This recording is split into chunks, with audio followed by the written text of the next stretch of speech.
Hello, everyone, and welcome to another episode of Ask Don't Tell, the show where we bring in some really good leaders, great salespeople, and some people that can really help you understand that in this world, in this life, it's not about talking, it's not about pitching, it's not about powering through. Whether you are a CEO running a multi-billion-dollar company or someone that's simply just doing sales on your own. It's about the questions that you ask that make the difference, that get others to want to do business with you and take some sort of action. So today, we are going to talk a lot about leadership. And I have someone really awesome on the show that I'm really excited. I think this is going to be a great show because I've done some research on your background, so I haven't had that before. So I know we're going to get there. I know everybody wants to get there, but Sarah Draper, welcome to the show. Hi, Oscar. Thanks for having me on. Great. Sarah, so why don't you very briefly kind of run us through, I know that you are in leadership, and I know that when it comes to leadership, there's so many different ways that you can teach that, right? And some people are, leadership executive coaches, and other people are leadership coaches. And so there's just a different why someone would come to you for help, right? So what I want you to just kind of briefly is tell us a little bit about what you do and why do people come to you for help when it comes to leadership? Okay, awesome. I focus on wellness for leaders, well-being, performance. I help leaders find give themselves permission and then find the way to take care of themselves as the foundation for all their leadership. And I do this where I guess my certification is a health and wellness coach and the certification, but my interest in my practice has always been on leadership side. And my application was in some really high operational intensity type environments. I spent 30 plus years. I went to West Point, was in the Army, and then I served 20 years in the FBI. And so I have learned through probably a lot of trial and learn the hard way how important it is for leaders to take care of themselves, including me, as well as a lot of the people I worked with over the years. Extraordinary human beings, extraordinary leaders who put everyone else in the mission first. And you can get away with that for a little while sometimes, but long term, there's a cumulative negative effect of that. And unfortunately, I went through it and I saw others go through it as well. You have to be able to kind of refill yourself. And so that looks different for everyone, but that's my foundation and that's what I work towards. Okay. So we're already talking about, again, what I said at the beginning, when I have someone on the show that says, well, I work with leaders, right? And that can be a number of things. And so kind of what I'm hearing from you, and I think that we need to clarify a little bit for our guests not for our guests, for our audience is, you mentioned several times, like your company is called Leading Well Strategies.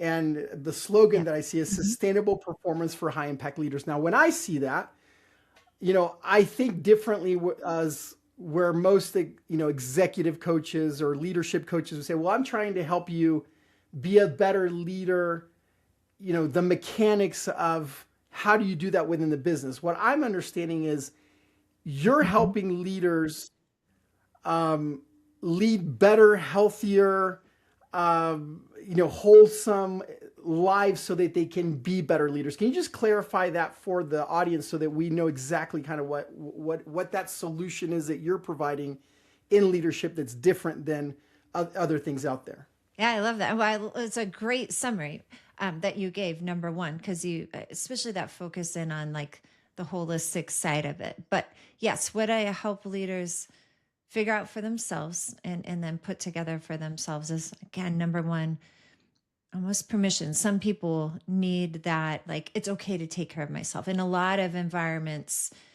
it's taking care of yourself has been looked at as indulgence. Where it's supposed to be all about the other, which it absolutely is, especially people in the worlds I came from, servant orientated leaders, servant leadership, always, always, always putting everyone else and everything first.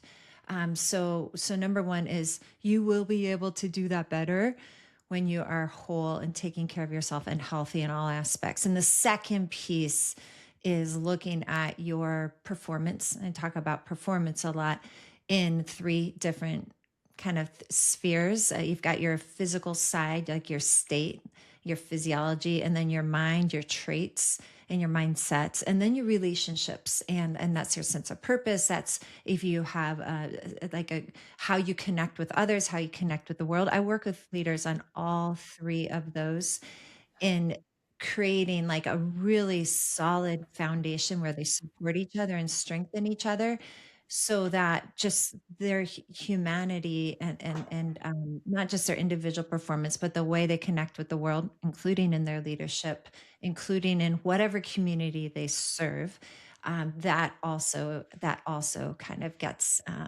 really supported and augmented. Okay. So let's kind of bring that home and unpackage that a little bit and some of the things that are out there for some of the listening. So Yeah. if you're, for example, let's say you're a quota Mhm. carrying salesperson leading a team or leading a sales Yeah. team or just in the leadership Yeah. position, one of the things that I'm hearing is if you are that, then you may be so consumed from the everyday company stress, anxiety, quotas, numbers, financials. We got to get to this. Where Mhm. life, if this is what I'm hearing, where life becomes that first, and then there's never a chance to step aside Yeah. and say, okay, how do I make myself like it's almost like you're too busy working in the business or being or working in the day to day that to take out the step Right. outside and work on the business. So you're not stepping outside Right. to working on yourself to make yourself perform your best and be the best at what you are. Rather, you're just being reactive. So you can be in that. But I've also, for example, yesterday talked to a CEO of a Yeah. fortune of a publicly traded company who told me that right now because of some of a situation they're finally going to take the time to be with their family, to spend some time, to play, to work out. So what I'm hearing from you is there shouldn't be a hey, I got to my edge and now I'm going to take the time. You're helping Yeah. people find that time so that they don't have to take the time in a way to take the time off because they can do both things at the same time. That's kind of what I'm hearing a little bit about you from. So let me ask you this: your company is called Strategies, right? So leading well strategy. So I'm assuming there's Yeah. specific Right. strategies that you're using to make that Yeah. happen. Can you kind of run us through some of those, or is that too broad of a question? Yeah. There are no, that's not too broad at all. And I'll get you down to some specifics. Mm-hmm. I want to kind of just pull like through, start talking about what you were there, and then get down to some Okay. specific examples. I I see three things that often derail leaders, and they're kind of connected with time. So one is reaction. You just said that idea of reaction, Mm-hmm. and that is an in the moment thing. And people, leaders, will have like a reaction to something that sometimes isn't in the best interest of whatever they're trying to do or accomplish, whether it's leading, where it's finishing a project or something. So sometimes these tools and these practices help deal with something in the moment. Another is a slightly longer term that might last for a season, and this is a sustainable side, is survival mode. And many times leaders are in survival mode, just trying to get through something, a season. It's not necessarily reaction in a moment, but it's a season of survival mode. And then longer term, there can be another derailer for leaders can be drift, where that's when someone gets to a point in their career where they are like, I've accomplished this, whether it's achieving something like a position, or I've had this many years in the organization, or I'm looking at retirement or whatever. And they look back and like, how did I get here? Why is my health like this? Why are my relationships like this? What direction am I heading? And I kind of see that as drift, like their long-term goals that they once had, if they had them at all, they've just kind of fallen off target of those because they haven't checked back over time. So, what I work with people on is kind of exactly in reverse order, right? So, like, what do you want your life to be like at X number of years in the future? Generally 3 to 5, but sometimes it's longer. Sometimes it's a milestone in the future when a kid goes off to college, when I retire, whatever. Figuring out what you want it to be like, and then how do we work backwards to get you there in these different areas. I try to be very three-dimensional in the work I do, working with someone on their physiology, on their body, on their sleep, on their nutrition, health, all these different things that affects their physiology. Then we work on the mindsets in the mind, and maybe some mindfulness or gratitude activities or different things about your traits. And then as well as the relationship component to it as well, like the purpose, the meaning, the why, in a very structured way, but starting at that far off point to be clear at what they're working for. Okay. Is there a common denominator that you see? So, for example, I'm assuming that you're working with fairly high level leaders, right? I don't know if those are Mhm. ones that are in high ranking corporate environments, or they're founder Mhm. leaders that have grown companies. Um, but regardless, is there a common denominator that you see? Like, for example, like when I go do sales training, the common denominator I see is people just don't Mhm. listen. Like, they're just talking, right? They talk, they talk, they talk. They don't listen. So I can train teams to get better at asking the right questions, stopping, listening, and then Mhm. asking a better question. Because that's the common denominator I see. There's a lot of things that salespeople do, and leaders that leaders do that you could work on, Mhm. but that's like, oh yes, I see this again. Is there something specific that you continuously see with leaders, or that people that you've been, basically coaching? Yeah, I love that question. Kind of, sort of, to be honest with my answer. Uh-huh. Um, I have worked, Yes. the high level leaders that I have worked with are largely in the public sector, right? And so Okay. that's one group. And then I have a sweet spot in my heart for mid level leaders uh, Okay. because of there is definitely pull and pressure from so many different directions, as well as mid-career people too.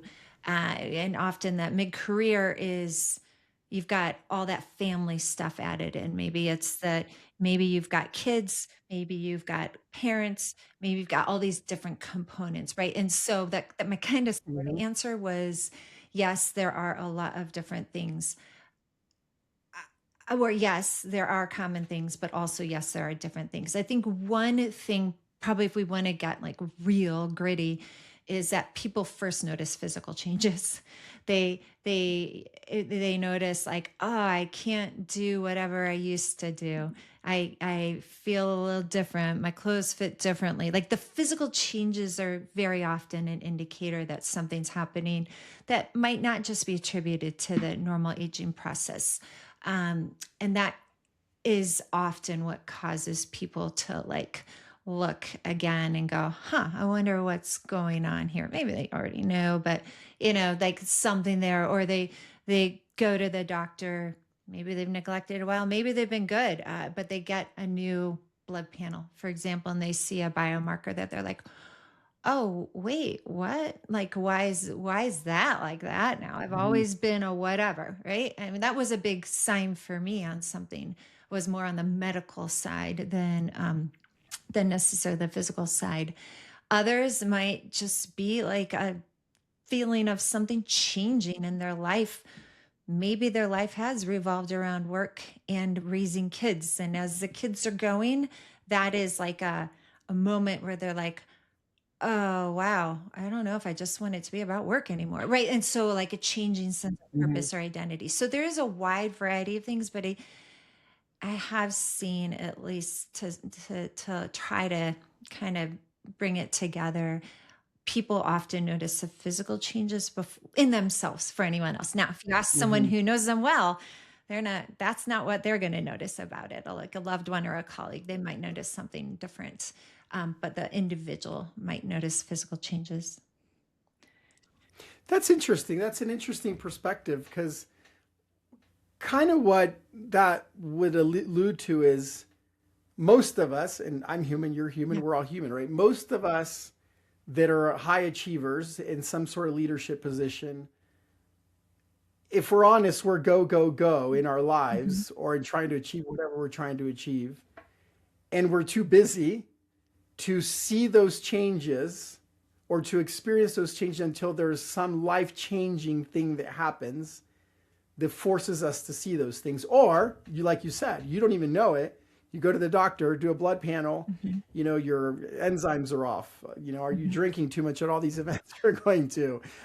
You're and all of a sudden in the pre-diabetic, you're at 5 point something. They're like, well, maybe you're doing eating out too much fast. Like it takes those moments for one to say, wait, something's off, something's wrong. How do I change this? So what I'm hearing from you is, and I might be wrong, but a lot of people seek perhaps your help or help not when they are preemptively saying, well, what if one day I do this? Like they actually come to you and say, hey, Sarah, I kind of had this happen, or I had this change, or I'm struggling with this. Can you help me? Mhm. So most leaders probably get help when it's not, I'm not saying it's too late, but when something has happened and they realize they can't fix it themselves, or they just need someone to help them fix it. Is that kind of is that something that you see often?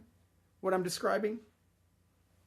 Yes, there that is often when people do seek an outside kind of third party perspective or some type of Mm-hmm. coaching on something.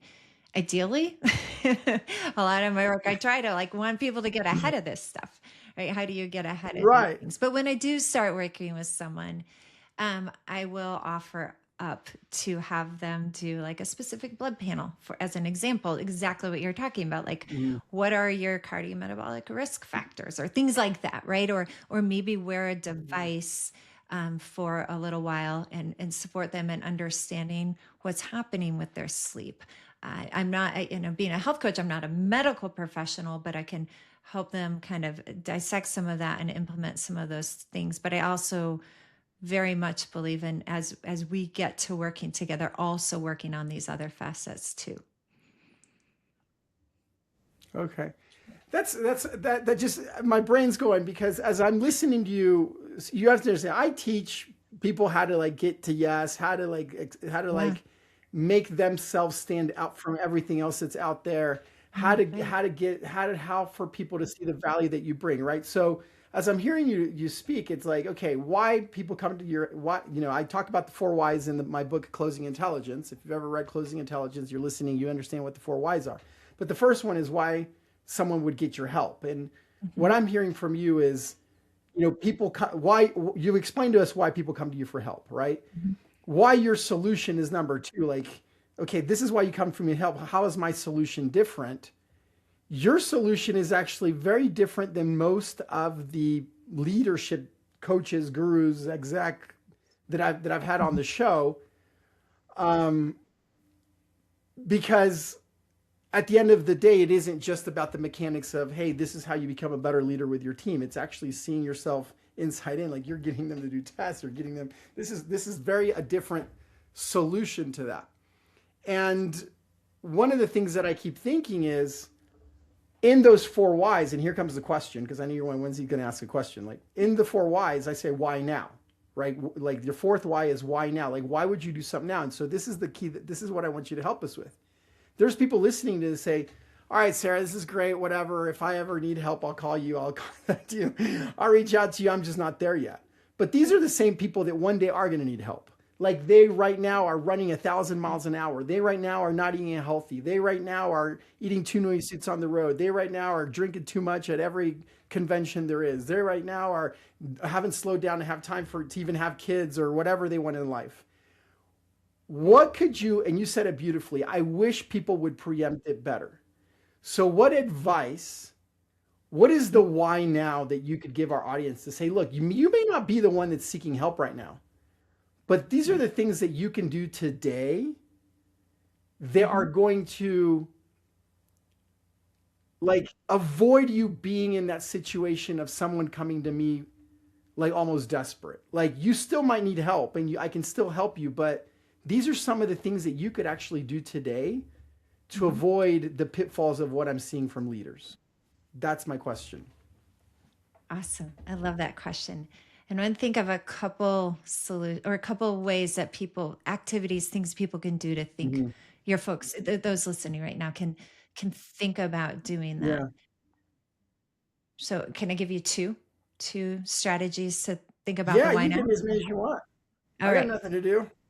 And so number one is going to be the outcome. And then I'll start with then I'll go to number two, which is how you figure this out. Mhm. Number one is an outcome. Write, pen to paper, write about a Mhm. an ideal day in your life 5, 10 years from now. It depends where you are in your career, where you are in your entrepreneurial or leadership journey, where your personal life is.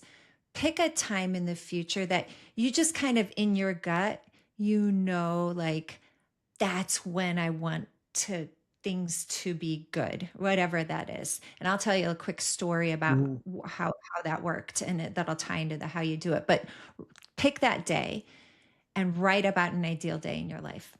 Write with vivid detail, everything. If you want to live on an apple orchard when you have grandkids, so your grandkids can visit you and you can pick apples together with them and go in your renovated farmhouse and make apple pie together from scratch, you write about that.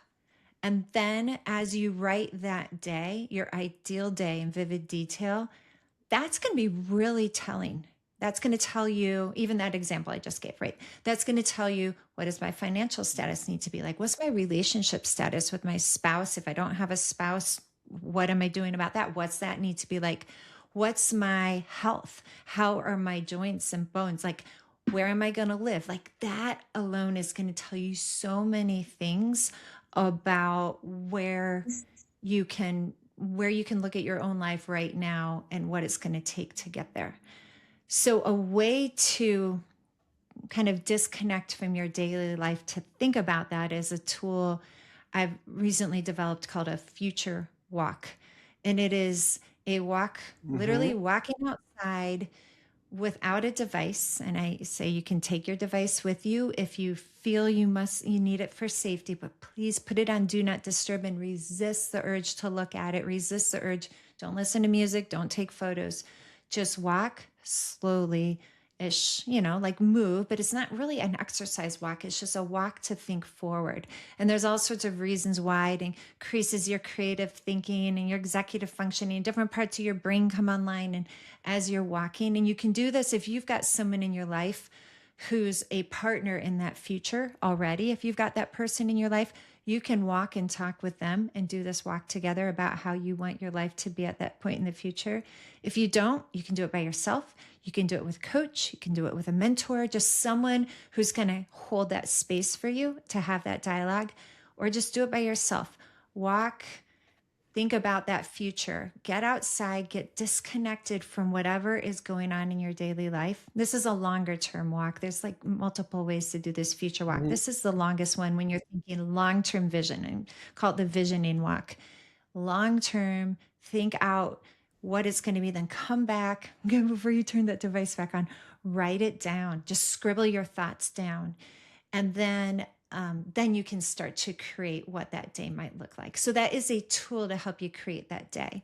So your why now could be you come back from Cool. that. Again, to go back to the apple orchard Mhm. example, you come back and you're like, okay, all right, I've got this. My partner's aligned.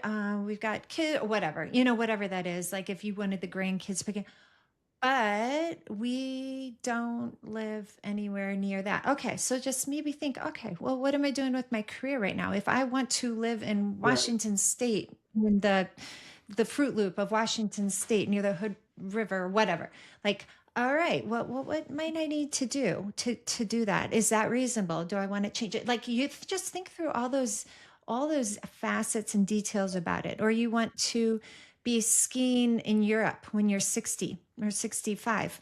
Okay, great. What are the things you need to be doing to ski in Europe when you're 60 or 65? Are you taking care of your joints and your health now? Are you, so Right. that'll be really telling for you. So hold on before you get to number two, because I got to unpack some of this stuff because I think there's some really great teaching moments there that we can add on to, and Yeah. people can take some of this home, like literally say, "Oh, I get what I need to do today." So anyone listening to this can actually do that today. Like they can go on that walk. It's beautiful in Colorado, probably in Boise, but even go to the treadmill, doesn't matter. Like go on a walk and here's the thing, I've actually deviated. Like when I'm on a business trip, I've actually deviated. Like I'll stay an extra day, and if I'm in a beautiful location, and I will literally just be in the beautiful location, and I'll go on a long walk. I've written some of the Love it. best chapters in books just being in a magical location in some little village town somewhere in the world where I could have just gone home. So I think that goes into the same concept, is like you can put yourself in situations where you go on these long vision walks or these long vision moments and you realize what you want to have. But here's the other thing that I think that people could take home from that is, from doing that, Sarah, would you agree that as you're processing that and writing it down, it actually makes you realize, what do I have to delete or Ooh, change yeah. today? What do I have to Mhm. delete, like literally stop doing? Because because sometimes you can have those visions and write it all down, but there has to be an action step, and those action steps are actually a lot easier than probably people realize. Is one is, all right, if I'm going to do this, I don't have to overthink it. Honestly, you already know what you have to delete in your life to make that happen. Like today, if you want to take that first step today, you have to delete this, and maybe that Mhm. deleting is, it could be eating, it could be whatever, right? But you have to delete, and then that helps you. And this is what I love about this, because I kind of teach the same way. It's like, what do you have to delete, Mhm. but also what's that first action step? So if you're wanting to get there, it might take you 20 years to get to that, orchard farm in Europe on the mountain with the Mhm. grandkids. So what's Right. the first step that you have to take, even though it's Yep. 20 years away, to make that happen? Because the sooner you take it, the faster it comes. So Mhm. that's what I get out of that, and I love it. So I'll bring it back to you. What do you? Let's just kind of have a conversation about that. What do you Yeah. what do you see from what I've kind of just unpackaged there? Yeah, absolutely. That was so two kind of thoughts on what you shared there. One is in coaching, right? The way I'll do it is we'll start with that longer term vision and then get closer. Like, what are the behaviors at a period of time in the nearer future you want to Hmm. consistently be doing that's working towards that? And then what are your right now goals? That's when you get into the more like detailed, smart framework goals of, okay, what do I need to do this week in these different areas to work towards that? What's reasonable? And that's what working with a coach can get you. Um, the piece about what to delete, I love that. And you mentioned sustainability, sustainable performance. I learned all this the hard way because I was not doing what I thought I was doing. I was doing what was counted. I will just leave it at that. I was been in environments where things are counted and that's how you get your rewards. You make your marks, you get rewarded. You don't, you get punished, right? Like, and the things that were counted were the things I paid attention to. And it wasn't until uh, probably 20, 25 years into my journey, maybe 20 years into my journey overall, that I just, things started to crumble away that I'd been not been paying attention to. So sometimes saying no to things is as important as saying yes to, and being careful about what you're saying no to, or where you're making space for other things. The way I frame this one is I look at strength very differently now than I used to in my previous worlds. Like it used to be just like that physical side, that grit, like the idea of that hardiness, just going and getting stuff done and pushing away the things that didn't like make you feel the greatest. Like instead of dealing with that stuff, I see strength now as I've taken that mind, body, and relationship thing as state, trait, and relate, STR. And I will ask you or your folks that are listening, you have one area that you're probably super comfortable in, right? Like mine was always the body, the fitness, because that's what was counted in my worlds. You probably have one area you're okay with. Mine was my relate because I grew up in like a religious family, and I had a strong spiritual core, and so I was comfortable in the relate. I didn't spend as much time in it as the physical, but I was comfortable. I did not spend any time on my traits in my mind or mindsets. That area, I was like stiff arm, like, oh, no, don't want to get into this. I had a lot of self doubt, but also I was opposed to practices that turn like mindfulness meditation, turns out changed my life. That thing probably more than anything else. So I would ask you, of those three areas, the state, your body and your physiology, your traits, your mind and your mindsets, and your relationship, your connection with others and the world around you, um, which one are you completely comfortable in that you're full on already? And which one are you avoiding? That is your area. The one you're avoiding is the area for your most potential for growth. So, Wow. whatever you're Wow. avoiding, that's an area to pay some attention to. That's powerful. That's powerful. I'm going to go back to that in a second, but I don't want to run out of time for this Yeah. because I actually saved this kind of for the end to ask you this question because I don't like you have a lot of wisdom and you're saying a lot of things that people are going to say, wow, well, I'm not doing that. Like I am avoiding that or I'm not being honest with myself about that. And that is the one thing that if I would just own up and delete or change or look at differently, that one thing is going to change my life. But here's the thing. And no one that I have on this show just kind of thought of this sitting by themselves one day under an orchard tree or in the bathroom and said, "Oh, look, I'm going to become a coach and I'm Mhm. going to tell like this came from somewhere, right? Some of us, we've just been in the world long enough and have enough experience that we then decide, okay, I can teach this to others. Some of us were actually put through the world in a very rough place, and that brought us into a place where, like, oh, this is what I learned from that. Others have had traumatic experiences where they're like, okay, and then I came out of that traumatic experience, and so I realized that there was something that I could pass on to the world. My question is, where did all this come from? Because you didn't just make it up yesterday. So it came from your experiences from maybe the FBI or whatever it was. Can you kind of tell us, and this answers the question, the third why of why Sarah, right? Because Yeah. you can help people, you have a solution to help them, you can tell them why now, but if they don't understand why Sarah, then they can just go somewhere else and get, leadership coaching. Why Sarah? Like what is it from your background?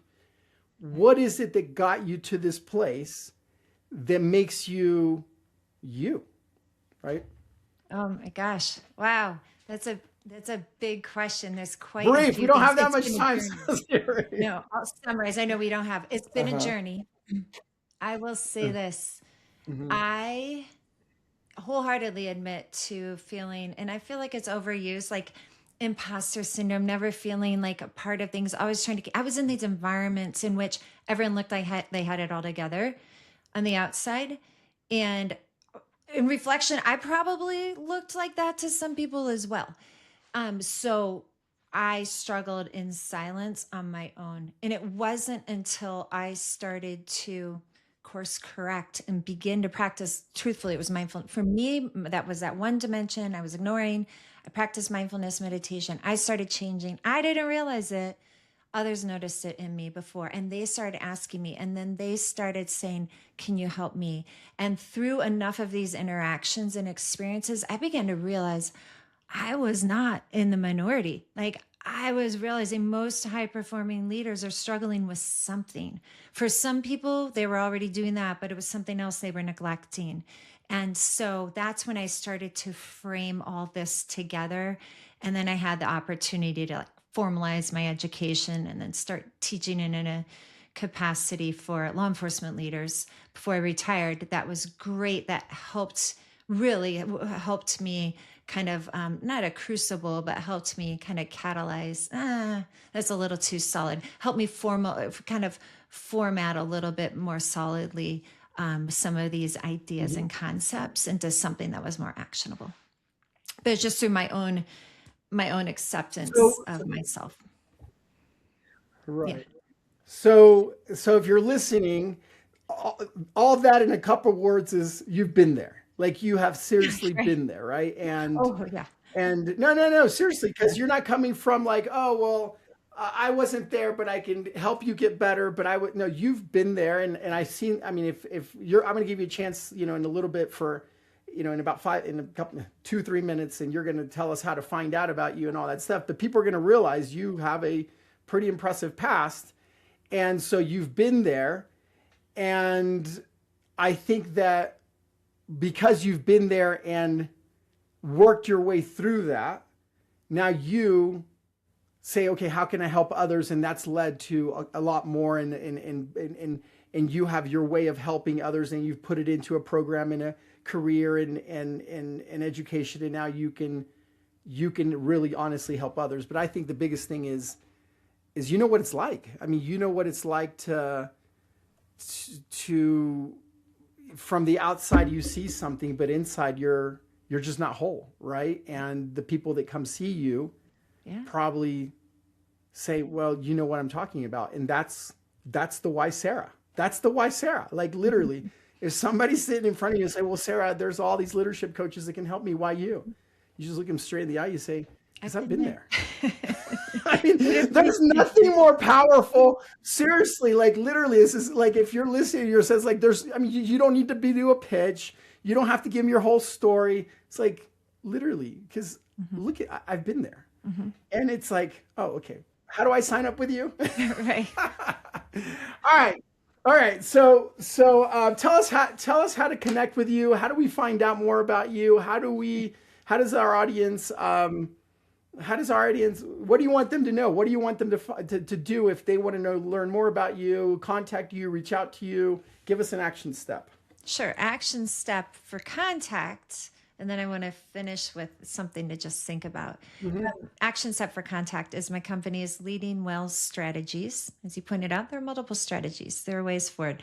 You can find me there. LinkedIn, I'm Sarah G. Draper.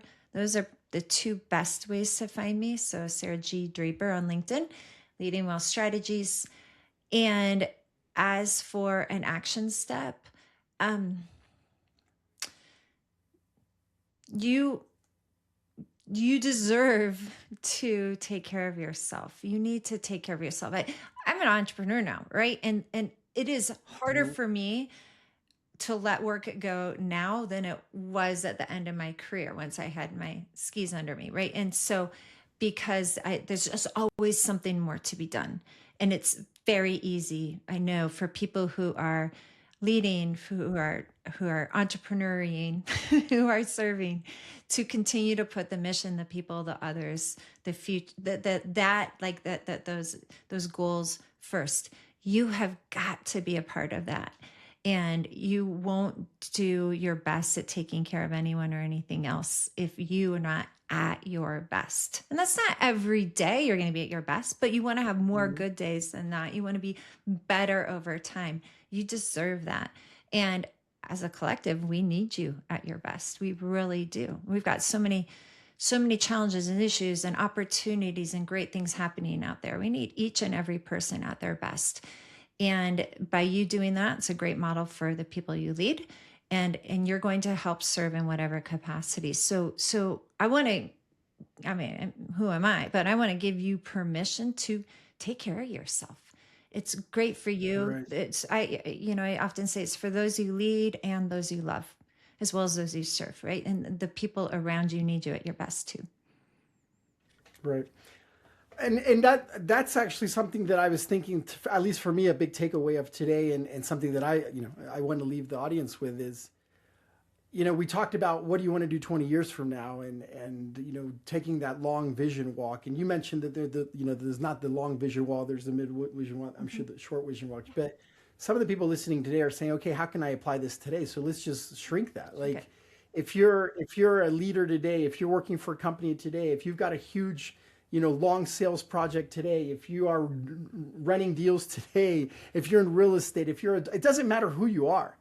Like if you want something actionable, it's like, okay, what do I want?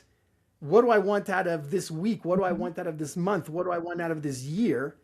And you can write that down, go back and say, okay, what are the things that I need to change today to make that happen? And what are the things that I need to delete and cut out to make that possible? So I think at least one of the impact things for me today, and I think that you're right, give yourself permission to do that, because if you don't do that, like if you don't step outside and do that, is kind of what I'm getting, then you can't do what you just said. Yep. You can't perform at your best. You can't take care of yourself. You can't get whole, you can't become more whole if you don't just today is step outside for a second and look at that. And what does that look like? So, I mean, I know we said a lot today, but I think that's a huge thing that I got of it is just, step out of the rat race, the day to day, the make money, today's got to be the day. Today I've got to grow. Today I've got to be a lead. Today I've got a quota. Just step back, Right. because unless you do that, it's not going to work out. So, I'll leave you with last words on that, if there's anything you want to add with it. Yeah, I love that. And we talked about that longer term, like that walk and that vision, but you're absolutely right. There's a lot of shorter ways to do it. I talk about in between, but you could, just after you finish listening to this, if you're able to, or whatever, just go out and walk for 10 minutes and think about the next thing on your schedule. And I just did that right before we started, because I had a call that went up until 1:15, and I'm like, all right, I got 15 minutes. I'm going to go walk for 10 of them. And I went and walked for 10 because I wanted to be here. I wanted to be present. I wanted to be with you. I wanted this to be my focus, this to be my energy, not what just happened. And so I talk about like a daily future walk, or even an in-between meeting one. Just go walk for a few minutes. How do I want to be during this next thing? Or what's my most important thing to get done the rest of whatever time I have left? But how do I want to be is a really powerful question. And you're going to get a lot clearer, a lot faster if you go outside and do a short walk and think about that. Awesome. Enough said. Beautifully said. So here's my little commercial before you let you go. Let me leave you with this. If today's conversation at home, if you're realizing that alignment, clarity, and human skills are missing links in your sales organization, then we should talk. Through Ask, Don't Tell Consulting, we help sales teams close faster, leaders align better, organizations eliminate internal friction, and professionals stop sounding like salespeople. This isn't motivation. This isn't structure. This is called closing intelligence. Ask, don't tell. If you're serious about elevating your team and getting to yes more often without pressure tactics, go to OscarSubarots.com, closingintelligence.com, listen to the show, pick up one of our books, and let's help you shorten the cycle. Let's increase your impact. Let's build a team that knows how to ask. Sarah, thank you so much for being on the show. Please don't forget to connect with Sarah. Go to her site, and please stay online so we can chat for a couple minutes. And I will see you next time on Ask, Don't Tell.